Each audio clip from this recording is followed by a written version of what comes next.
Assalamualaikum warahmatullahi wabarakatuh. Perkenalkan, nama saya Dede Priska dengan NIM 6012008. Baiklah, di sini saya akan membuat tugas video tentang BK anak dan remaja yang berjudul Masalah-masalah pada masa remaja dengan dosen pengampu Bapak Ridwan SPSI MPSI. A. Kenakalan masa remaja. Kenakalan remaja meliputi semua perilaku yang menyimpang dari norma-norma hukum pidana yang dilakukan oleh remaja. Perilaku tersebut akan merugikan dirinya sendiri dan orang-orang di sekitarnya.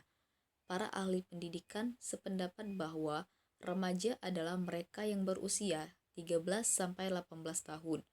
Pada usia tersebut, seseorang sudah melampaui masa kanak-kanak, namun masih belum cukup matang untuk dapat dikatakan dewasa, karena ia berada pada masa transisi.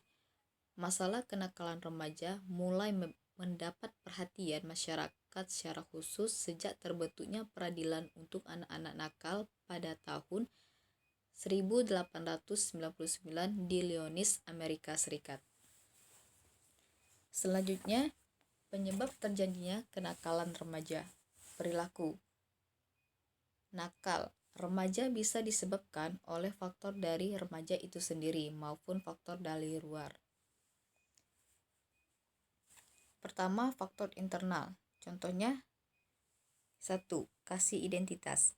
Perubahan biologis dan sosiologis pada diri remaja memungkinkan terjadinya dua bentuk integrasi. Pertama, terbentuknya perasaan yang akan konsistensi dalam kehidupannya. Kedua, tercapainya identitas. Peran kenakalan remaja terjadi karena remaja gagal mencapai masa integrasi kedua. Dan yang kedua, kontrol diri yang jenuh. Remaja yang tidak bisa mempelajari dan membedakan tingkah laku yang dapat diterima dengan yang tidak dapat diterima akan terseret pada perilaku nakal. Begitupun bagi mereka yang telah mengetahui perbedaan dua tingkah laku tersebut, namun tidak bisa mengembangkan kontrol diri untuk bertingkah laku sesuai dengan pengetahuannya. Selanjutnya, faktor eksternal. Pertama, keluarga dan perceraian orang tua. Kedua, teman sebaya yang kurang baik. Ketiga, komunitas lingkungan tempat tinggal yang kurang baik. Selanjutnya, contoh-contoh kenakalan remaja. Yang pertama, membolos sekolah. 2. Kebut-kebutan di jalanan. 3. Penyalahgunaan narkotika. 4. Perilaku seksual pranikah. Dan yang kelima, perkelahian antar pelajar. B. Penyalahgunaan nafsa. Ada banyak kepanjangan dari narkoba yang kini beredar di masyarakat, di antaranya yang pertama, narkotika dan obat-obat terlarang. Kedua, narkotika dan obat-obat berbahaya. Ketiga, narkotika, psikoterapika, dan obat-obat berbahaya. Selanjutnya, penyebab remaja mengonsumsi nafsa. Yang pertama, pergaulan. 2. Coba-coba. 3. Ingin lari dari masalah. Keempat, faktor keluarga yang kurang mendukung. C. Pergaulan bebas. Adapun penyebab dari pergaulan bebas, yang pertama, faktor orang tua. Kedua, faktor agama dan iman. Ketiga, perubahan zaman. Adapun selanjutnya, seksualitas masa remaja. Pada masa ini, seorang remaja juga akan mengalami perkembangan seksualitas secara alami, ditandai dengan menstruasi pada remaja perempuan dan mimpi basah pada remaja laki-laki. Satu hal yang paling menonjol pada masa perkembangan seseorang remaja adalah pada perkembangan perilaku seksualitasnya. Perilaku seksualitas pada remaja secara alami dipengaruhi oleh perkembangan hormon dalam dirinya.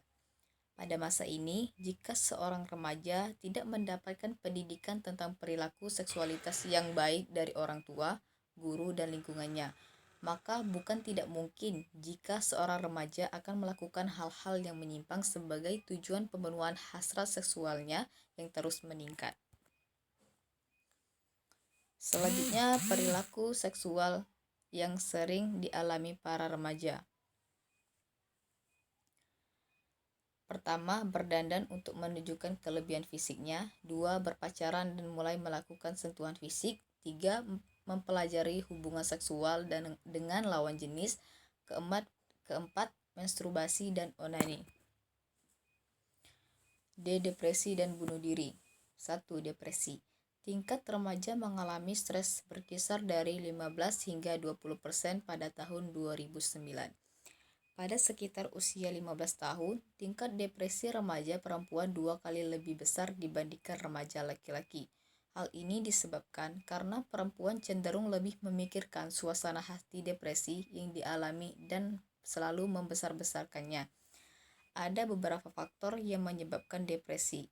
Faktor ini meliputi orang tua yang mengalami depresi, orang tua yang tidak terkait secara emosi, orang tua yang memiliki konflik dalam pernikahan, orang tua yang mengalami masalah finansial, relasi yang buruk dengan teman sebaya, dan masalah relasi romantik juga dapat memicu depresi pada remaja, khususnya remaja perempuan. 2. Bunuh diri. Tindakan bunuh diri ketika remaja meningkat sampai dewasa. Remaja perempuan cenderung lebih banyak melakukan usaha bunuh diri dibandingkan dengan remaja laki-laki. Tetapi lebih banyak remaja laki-laki yang benar-benar melakukannya. Dalam usaha bunuh diri, remaja laki-laki menggunakan senjata tajam yang mematikan seperti senjata api. Sedangkan remaja perempuan cenderung mengiris pergelangan tangan atau meminum banyak obat tidur. Cara-cara seperti ini tidak berujung kematian. Oleh sebab itu, remaja laki-laki lebih benar-benar melakukan aksi dalam bunuh diri. Baiklah, hanya ini yang dapat saya sampaikan. Kurang dan lebihnya saya mohon maaf. Saya akhiri. Wassalamualaikum warahmatullahi wabarakatuh.